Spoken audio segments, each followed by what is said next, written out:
Fala, meu bezerros! Se você já investe em fundos imobiliários, com certeza já ouviu falar do KNCR11, né? Ele é atualmente o maior da bolsa em patrimônio, mas recentemente o preço da cota deu uma vacilada. O que será que houve? Vamos descobrir.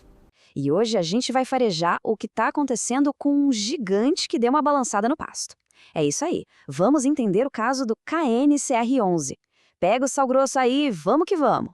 Pois é, gente. O maior fundo imobiliário em patrimônio, o famosíssimo KNCR11, deu uma escorregada que, olha, deixou muito investidor com a pulga atrás da orelha. A manada ficou preocupada, o mugido foi geral, e a pergunta que todo mundo está fazendo é: o que foi que aconteceu com esse boi? Basicamente, duas coisas assustaram a boiada. Primeiro, a cota, que estava lá bonitona, sendo negociada por R$ 107, de repente despencou. E segundo, o leite, né, os dividendos, que antes pingavam 1,20, vieram bem mais magros, só R$ 1. É uma queda de mais de 20%.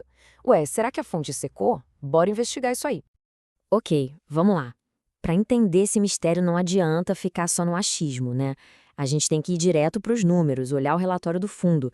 É agora que a gente separa os bezerros dos bois. E a primeira coisa que salta aos olhos é o tamanho desse bicho. O KNCR11 não é um fundinho qualquer, não. Ele foi o primeiríssimo fundo imobiliário a romper a marca de 10 bilhões de reais em patrimônio. É um gigante, um verdadeiro colosso do nosso mercado. Agora presta atenção que o ponto crucial está aqui. Existem dois números que a gente precisa entender. O preço de mercado, que era quanto o pessoal estava pagando pela cota, lá na casa dos R$ 107, e o valor patrimonial, que é de fato quanto a cota vale, uns R$ 102. Deu para notar a diferença? O mercado estava pagando um prêmio, um valor a mais por cada cota. Esse valor extra pago tem um nome, é o tal do ágio. Para entender fácil, pensa naquela garrafinha de água no aeroporto. No mercado, ela custa R$ 1. Mas lá dentro, sem muita opção, tem gente que paga 15. Por quê? É o ágio. Estão pagando pela conveniência, ou às vezes só porque está na moda. E é justamente isso que nos leva para a grande armadilha da história. Uma armadilha, aliás, muito previsível, principalmente para fundos de papel que seguem o CDI, como é o caso do KNCR11. Agora, pensa comigo.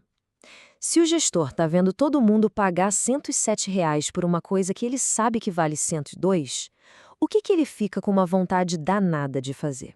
O que ele fica ali salivando para anunciar para a manada? Exato, uma subscrição. Ele vai lá e oferece cotas novinhas pelo valor justo, R$ 102.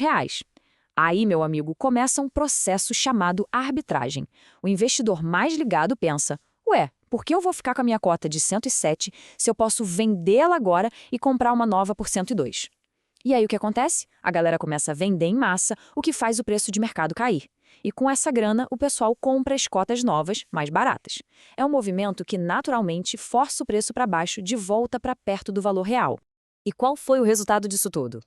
A subscrição foi um sucesso estrondoso. Arrecadou mais de 3,1 bilhões de reais. E por que foi um sucesso? Justamente porque o preço de mercado estava inflado, o ágio alto foi o que garantiu a captação e, ao mesmo tempo, causou a própria queda no preço da cota. Certo. Então, qual é a grande lição que o pasto ensina pra gente com todo esse movimento? A lição é simples, mas, olha, é fundamental. O ponto crucial é que o retorno de um investimento depende e muito do preço que se paga por ele. O próprio fundo mostra isso numa tabela de sensibilidade. Quem paga o valor patrimonial, os R$ 102, está garantindo um retorno de CDI mais 1,08%. Justo. Agora, quem pagou 107, com P sobre VP de 1,05, na prática estava travando um retorno menor que o próprio CDI. Ou seja, pagou mais caro para, no fim das contas, ganhar menos. Corroeu o próprio lucro. Ah, e sobre a queda no leite, nos dividendos? Além dessa armadilha do preço, tiveram outros dois motivos. Primeiro, fevereiro é o mês mais curto e ainda teve carnaval, o que significa menos dias úteis para os juros renderem. Segundo, aqueles 3,1 bilhões que entraram ainda não foram totalmente investidos. Esse dinheiro parado no caixa rende menos, rende só o CDI, e isso puxa a média do fundo todo para baixo, pelo menos por um tempo. E é aqui que a gente amarra tudo. Em fundos de papel atrelados ao CDI, um preço muito acima do valor patrimonial não é sinal de que o fundo é maravilhoso. Pelo contrário, é um sinal de alerta. É uma armadilha previsível, porque ela abre a porteira para uma subscrição que vai quase que com certeza ajustar esse preço para baixo. E aí, se essa análise abriu a sua mente, junte-se à nossa manada. Curta, compartilhe este material, inscreva-se aqui no canal e siga o @Boizão Investidor em todas as redes. Vamos juntos fortalecer essa boiada. Valeu, meus lindinhos! Por hoje é isso. Comenta aqui se você é investidor do fundo e o que anda fazendo em relação a ele nesse momento. É Money. Bye, bye!